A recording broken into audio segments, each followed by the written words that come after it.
everybody. Welcome back. Tim, say hi to the people.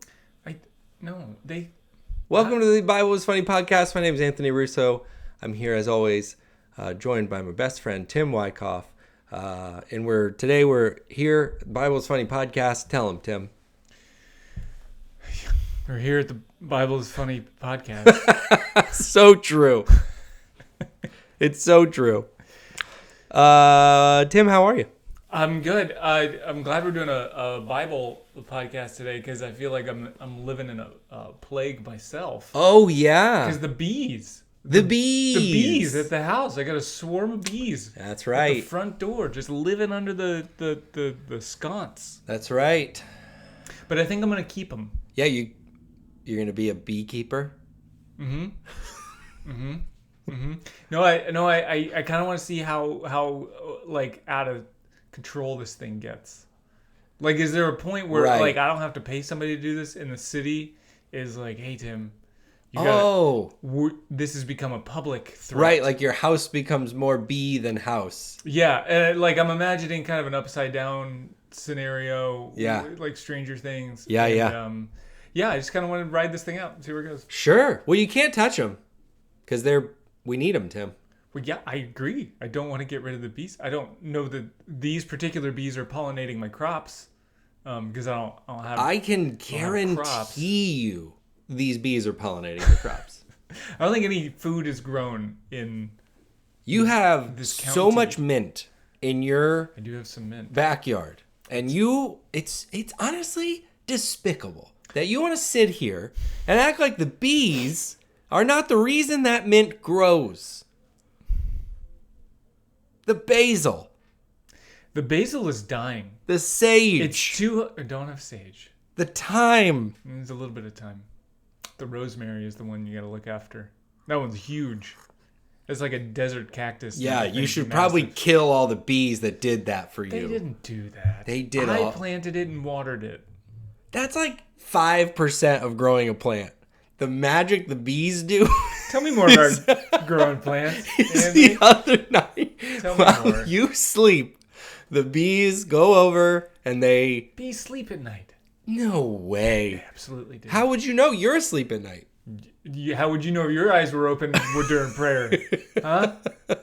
How would you know my eyes were open if you... Comment on the podcast if you think Tim should not kill all these bees as his current plan. First of all, I'm not going to kill the bees. Don't get me in trouble with the bee people.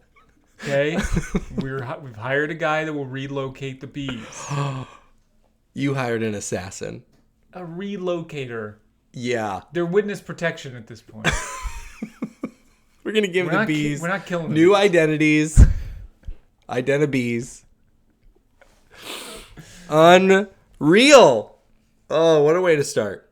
Well, we're not covering the plagues today, but we are covering some of the Bible. Hi, welcome to the Bible is Funny podcast.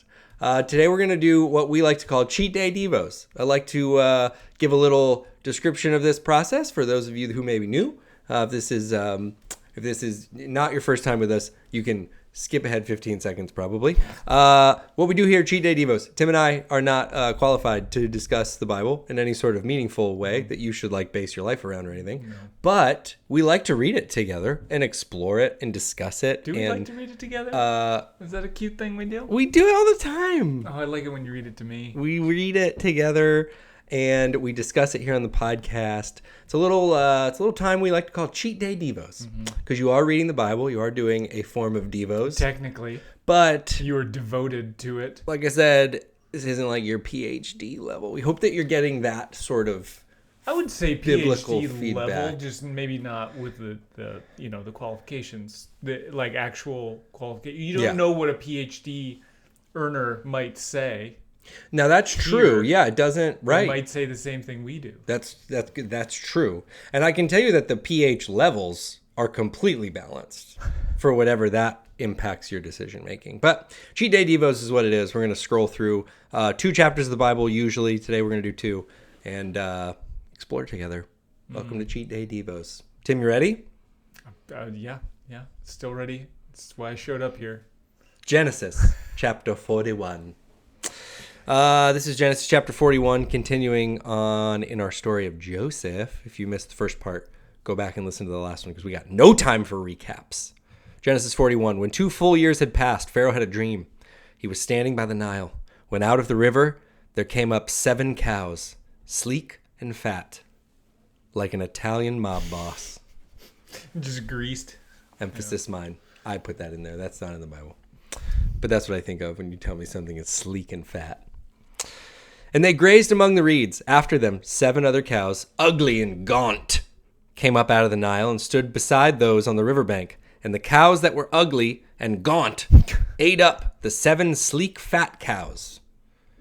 It's interesting. They say that these were cows and not like male cows, because you know what they would call them if they were male cows and they did this.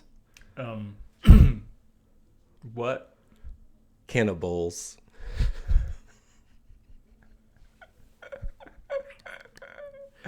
Cannibals. All right, I like that. Then Pharaoh woke up. I mean, logically speaking, though, just thinking about the dream. Go on. The skinny, gaunt cow is more likely to be cannibalistic. More motivated. Because they're hungry. Yeah, for sure. The other cow is just fat and happy. I keep eating grass. That's cool. Right. So look out for the super skinny cows. I'm just saying they're not carnivorous. But if one of them is going to become carnivorous, it's the skinny one. It'd be the skinny one, yeah. Mm-hmm. Most of the cows I run into are trying to talk me into eating more chicken. It isn't even mentioned in the dream. He fell asleep again and had a second dream.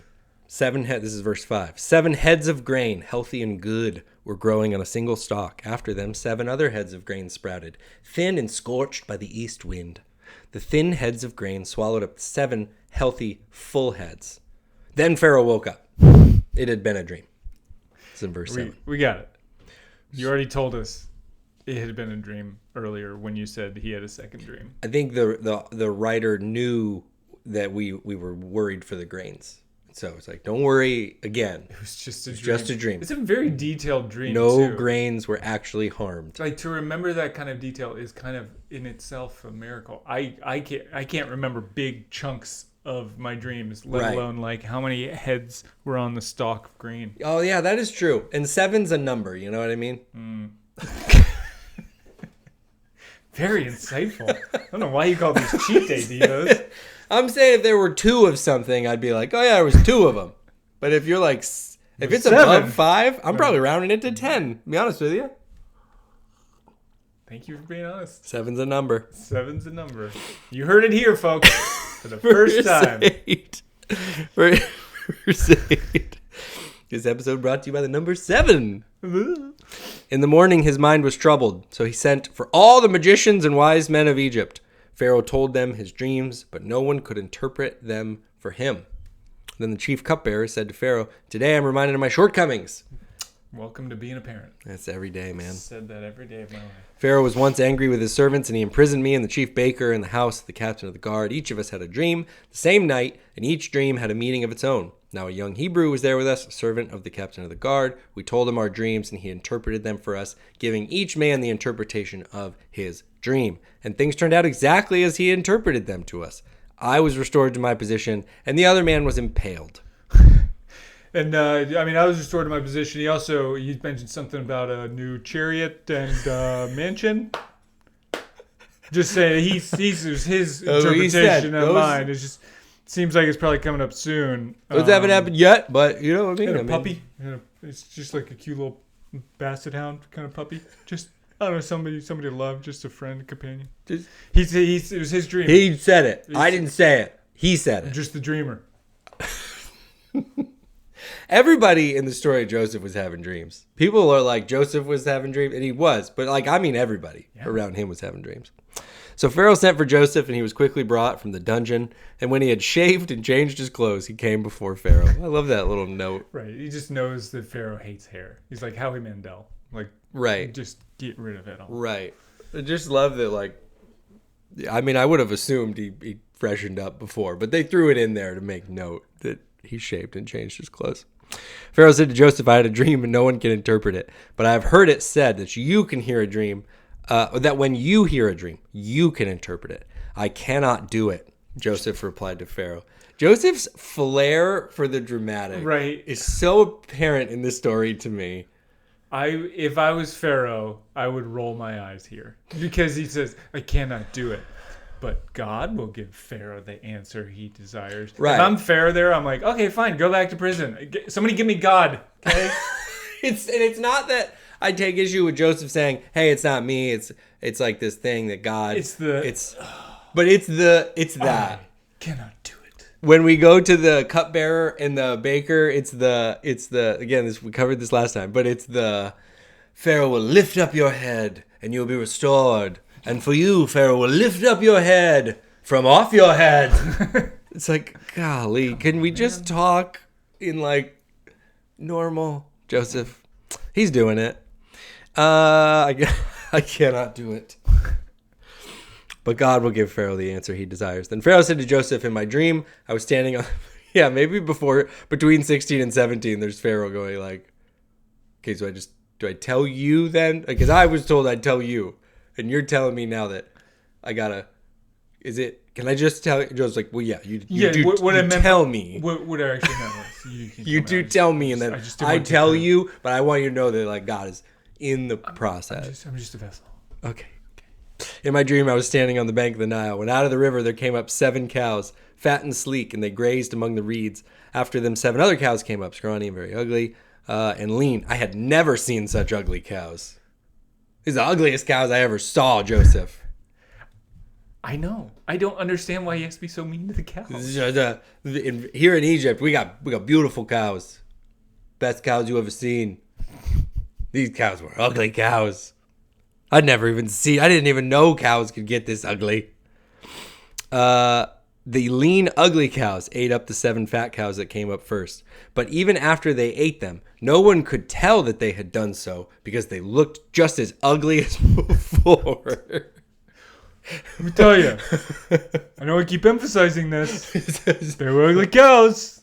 This is an ugly... Joseph, listen, God, Joseph, whoever I'm speaking to right now, I'm talking about an ugly cow. I'm telling you, you wouldn't go on a date with these cows. You know what I'm saying? You put these cows in the friend zone. First thing. You're thinking to yourself about a cow that's like not great looking, and I'm telling you, ugly. It's an ugly cow. Ugly. Like beat with the ugly stick, kind of ugly. And then they eat, and they still ugly. Like, what did you think was gonna happen? Again, I get the point, but like, you know, your whole appearance doesn't change when you eat something. Mm-hmm. Mine does. Everything. Yours does. Yours takes a major turn. Then I woke up, verse 21, verse 22. In my dream, I saw 7 heads of grain, full and good, growing on a single stalk. After them, 7 other heads sprouted, withered, and thin. He describes the dream. Verse 24 I thought was funny. The thin heads of grain swallowed up the 7 heads. I told this to the magicians, but none of them could explain it to me. And I want to say, for the people who do study the Bible more, I understand that magicians back in the day were probably not exactly the tuxedo-wearing magicians that pull rabbits out of hats. But you cannot stop me from imagining an Egyptian pharaoh having a wild dream and summoning a magician. Yeah. Any of the magicians I've ever talked to, honestly, I just wouldn't even talk to them. I don't have a magician's phone number in my phone because I don't like magicians. Right. I mean, David Blaine would be different. You talk to David Blaine? When I think you summon him. But I would talk to him. What about Chris Angel? Did he die? And I thought he got killed in a... Oh gosh, did he? There was an accident in Florida, wasn't there? I think he was like in a demolished building or something. Yeah, it wasn't that was a stunt. That's what I was referring to, though. But you evidently... That happened in Florida. You believed it. Of course it happened in Florida. Well, I haven't seen him since. Chris Angel has to be from Florida. They gotta be. I bet you Florida's responsible for like 80% of the world's magicians. Tiger King, Chris Angel, you name it. So I have this crazy dream. Get me my magicians lined up in their tuxes. So then Joseph, this next bit, it's good because it's the Bible, obviously. You go through it. Joseph explains the dreams. He says, these are your dreams. This is what they mean. God was telling you what's about to happen. You're about to have 7 years of lots of plenty in the harvest, and then you're gonna have 7 famine years, so you should store up all the stuff from the 7 years. You should make a calculation as to like how much you're gonna need during the scant years, so that you can like kind of appropriate it, and you're gonna need these like vessels to kind of do all this stuff. And Pharaoh's like taking this all in. And he's like, okay, well, that's a lot to take in. Verse 37, Joseph kind of spells out the plan. Plan seems good to Pharaoh and all his officials. So Pharaoh asked him, can we find anybody like this guy? One in whom the Spirit is the Spirit of God? Pharaoh says to Joseph, since God has made all this known to you, there's no one so discerning and as wise as you. You shall be in charge of my palace. This really made me think, and it's made me laugh a couple of times from our last podcast, when someone's about to give you more work. And they like throw out like the praise right before, like you're the best. Who's as discerning and wise as you? You should undertake that huge project you just described. Oh, you don't have any training? That's fine. That's great. Just go. You'll figure it out. You go do that. All that stuff you were talking about. You're so smart. You're and handsome and good looking. You're gonna do a great job. One thing I thought was funny, just backing up a little bit over verse 32. So he's like, Pharaoh's explaining both the dreams or whatever, and then Joseph's like, well, the reason the dream was given to Pharaoh in 2 forms is that the matter had been firmly decided by God, and God will do it soon. Mm-hmm. Like one dream wouldn't cut it, but if you get 2 dreams, that means God's going to do it soon. Right. If you do 3 dreams, it means it happened in the past. 4 dreams would mean it's currently happening, but in an alternate universe. Right. Don't even get me started on what happens if it's 5 dreams. I actually appreciated that line because I was like, if I had one dream that was like, oh, my teeth fell out. If I have like 2 dreams in a row that all my teeth fall out, I'm going to go to the dentist just to like, because I haven't been in several years as of this podcast recording. But gosh. Like, if I get a couple of dreams with the same subject matter. You know that's how elephants die, is their teeth go bad. Or elephants let that be a lesson try to find a home near your house, and you find a guy to relocate them. I would welcome the elephants. They would stay at my house just like the bees. I'd give them a good couple weeks. Elephants are scared of bees. Multiply. Did you know that? That's a true fact I learned. They're okay. Everything is scared of bees. Nothing likes bees. 2 dreams.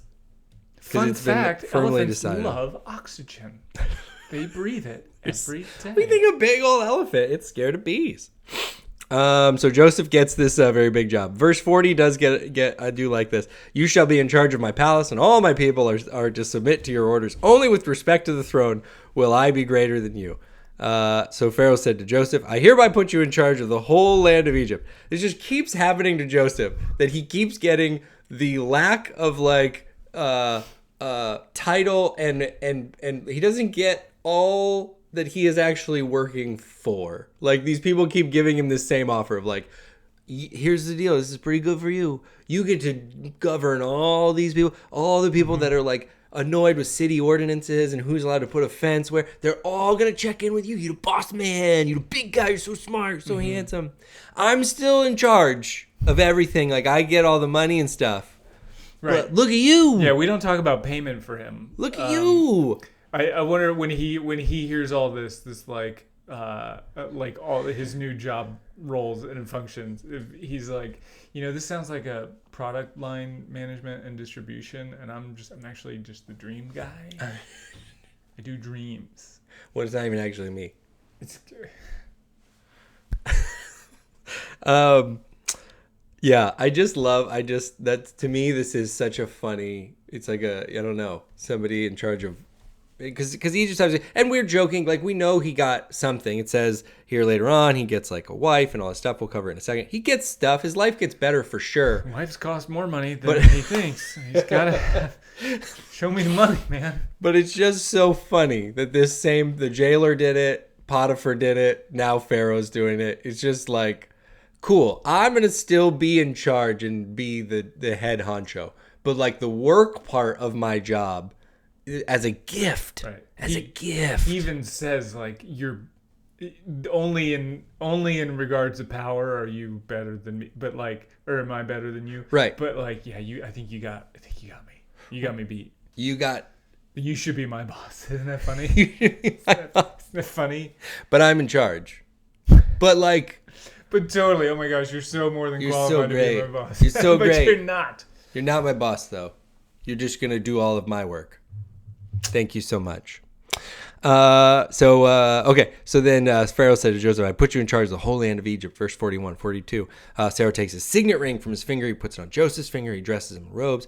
He has him ride in a chariot as his second in command. And people shout before him, make way! That's where that came from.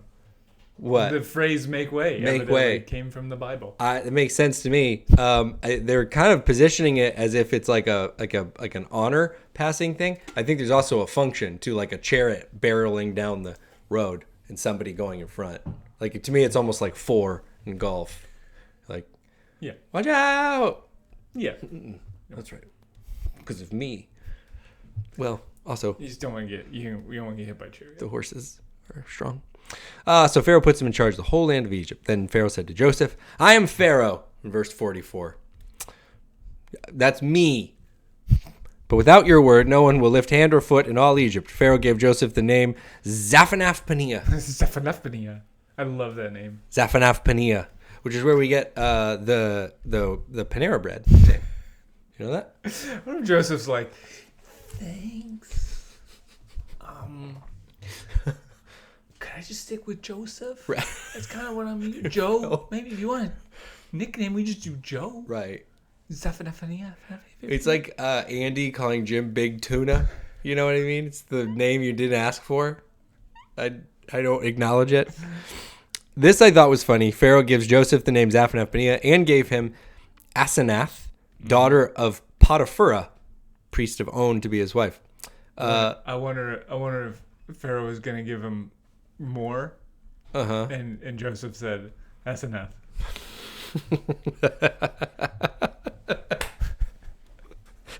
Dang it, it was good. It was good. I like that his new father-in-law is got like a very similar name to his old boss. Uh-huh. Potiphera. Potiphera. So that was like, where have I seen this name before? And he's very close to the old one. Joseph was 30 years old when he entered the service of Pharaoh, king of Egypt, and Joseph went out. He travels throughout Egypt. He collects all the food produced during the 7 years. He stores in verse 48. In each city, he put the food grown in the fields surrounding it. Joseph stored up huge quantities of grain, like the sand of the sea. It was so much that he stopped keeping records because it was beyond measure. Or maybe he's just not actually that good at counting. He shouldn't have been in this position to begin with. It's crazy. After all the training, after all the non-training he had, mass like agricultural. 1, 2, 10. Yeah, I don't know. We got a lot. It's a whole bunch. We got bushels. We got lots of bushels. It's a whole bunch just keep here. Saving them. So just keep putting it away. And just the dream guy, man. Nobody taught me how to count. I know I have 10 brothers. They all threw me in a well. 10. 1, 2, 10. Yeah, that's it. He has 11 brothers. Well, the 10 threw him in the well. Oh, the one. Remember the freaking... Wow. Bible knowledge. Point for Tim. Thank you. Before the years of famine came, 2 sons were born to Joseph. He talks about his sons. I don't know if you had anything there. 7 years of abundance in Egypt came to an end, and the 7 years of famine began. This is verse 54. There was famine in all the lands, but in the whole land of Egypt there was food. Egypt began to feel the famine. The people cried to Pharaoh for food. Pharaoh told all the Egyptians, go to Joseph and do what he tells you. Sorry, I couldn't get it out. As he's like sitting there in his lounge chair. This is all he does now. The reflective panel. So we need to get my underbeard. We need the boss. Yes, I'm the boss. We were looking for food. Oh yeah, that's Joseph's department. Puts his earbuds back in. back to my murder podcast. Yes, I'm in charge. Mm-hmm. Yes. Oh yeah. No. Here, that document converted to a PDF. Yes. No. That's downstairs. It's not an upstairs thing. You know what I'm saying? When the famine had spread all over the whole country, Joseph opened all the storehouses, and the world came to Egypt to buy grain from Egypt. Chapter 42. This is the things get juicy here, Tim. Jacob learned that there was grain in Egypt. He said to his sons, why do you just keep looking at each other? I love that line. So great. Verse 1. Why do you just keep looking at each other? He continues. Middle of famine. Yeah, it sounds like dad just coming down. It's so dad. It's great. It's so dad coded. Like he continues in verse 2. I've heard that there's grain in Egypt. Go down there and buy some food for us so we may live and not die. This is like my kids. You're trying to leave the house and they're like, are we ready to go yet? Just do something. Pick up the house. Take the dog out. There's 10 things you could be doing. You just sit there. Why do you just keep looking at each other? Keep looking at each other. Oh, it's very dad coded. I love that. Then 10 of Joseph's brothers went down to buy grain from Egypt. Does it really take all 10, you think? It's a big job. Big job.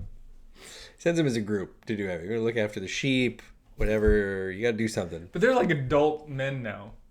I think just the whole time he's like, just guys, everybody outside. Everybody go. Everybody outside. We have kids. I have a wife.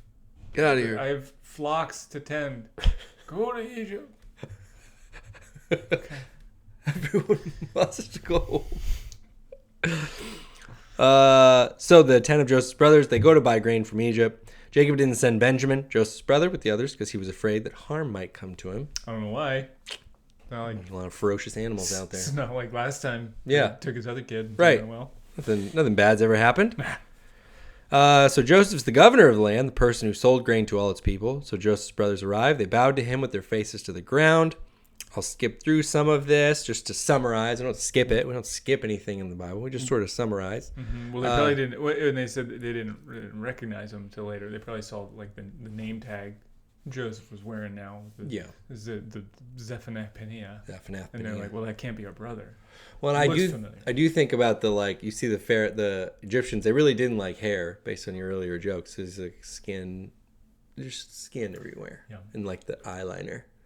That's what I mean, I don't have any photos of them like from back in the day, but that's what I understand. Some 2D stuff in the, Oh, that's a good point. In the movie, National Treasure. No, oh my gosh, Prince of Egypt. Goonies. Sorry. Prince of Egypt. Joseph recognizes his brother. They don't recognize him. He remembers his dream about them. Mm-hmm. It says that in 9 like he almost forgot.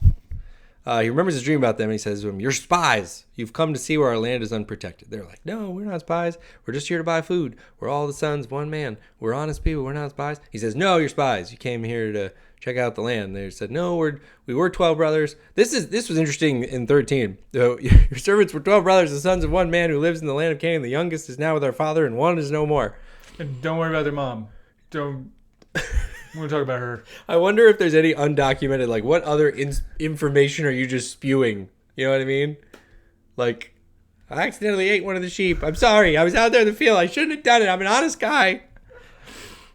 Joseph says to him, "It's just as I told you, you are spies, and this is how you'll be tested. You're not going to leave this place unless your younger brother comes here. So send one of you to get your brother, and the rest of you are going to be kept in prison. See if you're telling the truth." And he put them all in custody for 3 days. On the 3rd day, Joseph said to him, "Do this, and you will live, for I fear God. If you are honest men, let one of your brothers stay here in the prison, and the rest of you go. Take back grain for your starving household." Okay, but this wasn't like an actual, like, if this was an actual plan to figure out if people were spies or not, like, they could have still been spies. Like, you just let 9 of the spies go, and you just kept one. Right. I'm just going to keep one spy. And then there's no way they can convey all the information they've been spying on me for if I don't let them all go. Because it's like, they're like Captain Planet. If you keep wind, Captain Planet can't show up. You got them all powers combined. Heart, water, fire. They can't do anything. Right. Yeah, it doesn't check. I wonder if the Egyptians around Joseph at this point are like, yeah, I mean, he's really not qualified to do any of this. So I don't know. He's unhinged. He doesn't really count the grain we were supposed to be counting. I guess we just kind of, so far it's been fine, but he just has his ways, Doesn't really make sense to me. All right, so if I didn't summarize well, I was skimming through. So the brothers show up to Egypt to buy grain. Joseph recognizes them. They don't recognize him. He gives them a test, and then he gets down through a couple of versions. The last version, he goes, "I'm going to keep one brother here. I'm going to send you all back. You got to come back with Benjamin to visit me." They said to one another in verse 21, "Surely we're being punished because of our brother. We saw how distressed he was when he pleaded with us for his life, but we would not listen. That's why this distress has come to us." Reuben replied, "Didn't I tell you not to sin against the boy, but you wouldn't listen? Now he must give an account for his blood." They didn't realize, verse 23, that Joseph could understand them since he was using an interpreter. I don't want anyone to feel guilty, but you do have moments where you're like, yeah, I mean, you probably should feel guilty about when you describe this scene. Like, Remember, Joseph should feel guilty? like the brothers, you know what I mean? Like, you can see the guilt. Like, I'm big on, like, I don't want you carrying around shame, listener. Like, that's not, you shouldn't, it's a burden. You got to release some of that. Unless you threw your brother in a well, you should feel. But when you're, like, vividly you're playing your brother in a well pleading for his life and you just being like, peace, I'm out. You're kind of like, well, I guess I get why you would feel bad about that. Yeah, sure. Reuben, of course, chimes in. I didn't even want to do it in the first place. They didn't realize Joseph could understand them. That was 23. 24. He turned away from them and began to weep. So this whole time he was like just yelling at him through an interpreter. Right. Right. Just. You're spies. Yeah. Spies. Egyptian word for spies. He turned away from them and began to weep. Then he came back and spoke to them again. He had Simeon taken from them and bound before their eyes.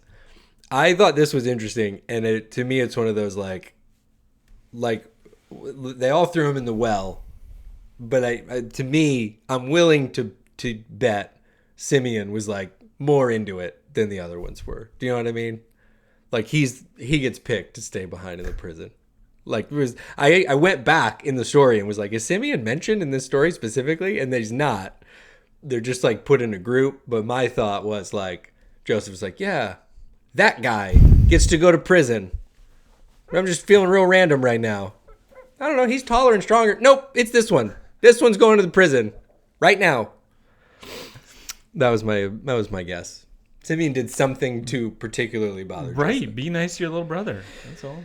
Joseph gave orders to fill their bags with grain. He put each man's silver back in his sack and to give them the provisions for their journey.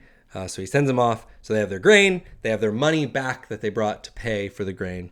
And they're supposed to go get Benjamin, bring him back. They go to their father. They get real sad about having the money because they think this is just going to go really poorly for them. Well, and I think he just kind of snuck the silver in the sacks of grain, which I think could have been pretty problematic if they're on their way home and they just want a little grain snack and they just start popping chunks and all of a sudden they choke on a piece of silver. Lose a tooth. Yeah. You lose a tooth, Joseph. You have to think about the consequences here of hiding silver in someone's Seriously. Sack.